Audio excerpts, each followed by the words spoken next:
Tonight on Carolina News, Road to Recovery, we'll tell you what South Carolina legislators are doing to fix the state's crumbling infrastructure.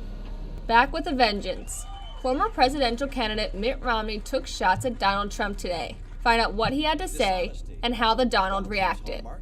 And moving forward, how USC's next student body president plans to unite the campus following a controversial election. That's all on Carolina News, and it starts right now. Live from the capital city, Carolina News brings you your news first. With breaking news and in-depth reporting. Up-to-the-minute weather. And all your sports news and highlights. It's all here, now, on Carolina News. Hello, and welcome to Carolina News. I'm Avery Bofinger. Good afternoon. Thanks for joining us. I'm Gabrielle Ahrens. There has been a big breakthrough at the State House where state senators have reached a deal to debate a multi-million-dollar plan to repair state roads. The plan would spend an additional $400 million on fixing roads without raising the gas tax. Nikki Leak has been covering this story at the State House today and joins us now in the Greenhouse studio with the latest. Nikki? This is a major development. For days, the roads funding bill was stuck in the Senate where a few lawmakers blocked debate on the bill because they did not want to raise the gas tax. But late Wednesday night, they reached a deal to find money in the general state budget, and Democrats were allowed to offer some amendments. One Democratic senator still suggests raising the tax on gasoline. We're raiding the general fund to fix roads, and there are other ways to do it, like a gasoline tax. If you raise the gasoline tax, it's a stable source of revenue. It would create $700 or $800 million a year. It would cost the average consumer that drives about $3.60 more a month, which is a small price to pay. There are Republicans who also think using money from the general state budget isn't ideal. Now what we're doing is we're putting the burden on fixing the roads totally on the backs of South Carolinians. Tourism, out-of-state truckers, they get a free ride in this state, and we're paying 100% to fix these roads ourselves. That doesn't make much economic sense to me, but that's the way the Senate planned to do it this year. Along with the $400 million, the proposal would allow Governor Nikki Haley to appoint all 8 members of the Department of Transportation's board. Connor Hughes from Carolina Reporter has been covering the process for days now. He's here with me to provide more insight. So what can we expect for the future with this bill? Well, once it's passed by the Senate, or rather if it's passed by the Senate, it'll go to the House. Once it's there, there's a number of things that can happen. The House can rather entirely reject what the Senate puts forward, which would mean we were starting from ground one, or square one, excuse me. Or they can amend the bill, which would mean one of two things. It goes to the Senate, or it would go to a joint commission between the House and the Senate, which would pass legislation. They could also pass the Senate's bill outright, which would enact it into law immediately, and with Nikki Haley's signature, of course, which is another roadblock. So we'll see if she still wants to sign the bill. Hopefully she does, because it's really important that we get those roads fixed. I know people are really waiting for it.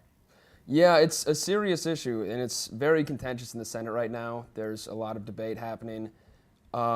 Really, this just means that debates can commence in the Senate. So there's still a long road ahead, and people are pretty desperate to get a roads bill across. So well, it's progress moving forward, and I'm glad about that. So that's all we have here. Thanks, Connor. Back to you all in the studio.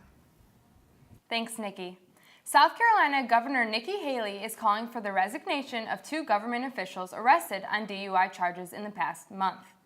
Richland County Councilman Calvin Washington and 11th Circuit Solicitor Donnie Myers were both charged with driving under the influence in 2 separate crashes in February. During a news conference yesterday, Governor Haley said it is time for these 2 men to step down. She told reporters, quote, "When you look at any elected official that believes they are above the law, there is a problem." Also during yesterday's news conference, Governor Haley denied being inconsistent about her stance on Donald Trump's candidacy. Haley has been campaigning for Senator Marco Washington, I think Rubio, it's Donnie and Myers. leading When up you to look Super at Tuesday, any Haley elected called for Trump officials to that release believe his they are tax above the returns. law, there's a Trump's problem. campaign I think responded they both quickly, should citing a resign. video from 2012 when Haley was backing Mitt Romney's campaign. Romney was also pressured to release his returns, and Haley responded at the time, calling the idea nothing but a political ploy. The South Carolina governor says the two positions she has taken are not in conflict. The Republican Party's 2012 presidential nomination, Mitt Romney made a plea to Republican voters on a national stage today to help him stop Donald Trump from being the next Republican nominee. Our Caitlin Hummel has been following the story and joined us in the newsroom with the latest. Caitlin?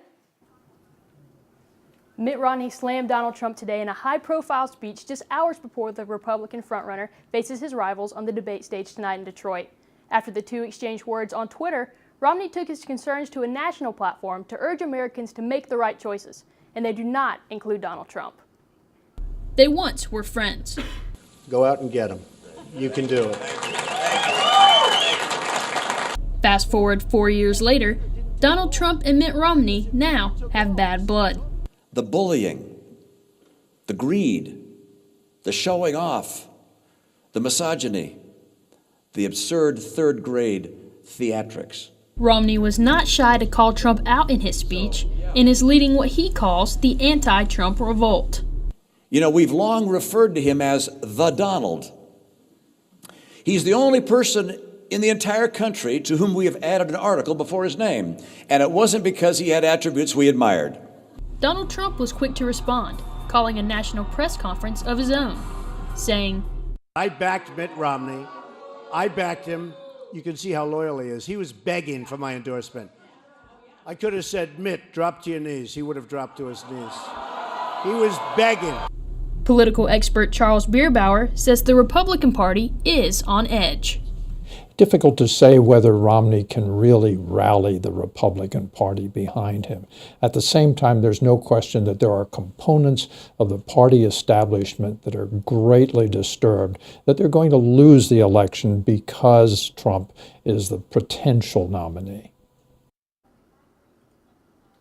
Donald Trump is also on the latest cover of Time magazine, featuring his face with 4 boxes with check marks: bully, showman, party crasher, and demagogue. The 5th unchecked box says 45th President of the United States. Back to you in the studio. Dr. Ben Carson said he will not be attending tonight's debate in Detroit and that he doesn't see a political path forward in light Tuesday primary results. Remaining GOP candidates are responding to Carson's statement released Wednesday. Senator Marco Rubio tweeted today that he will miss Carson on the campaign trail. Although Carson has not formally suspended his campaign, Rubio responded to former opponent statements on Twitter, saying that Carson is a fantastic gentleman and wished him the best.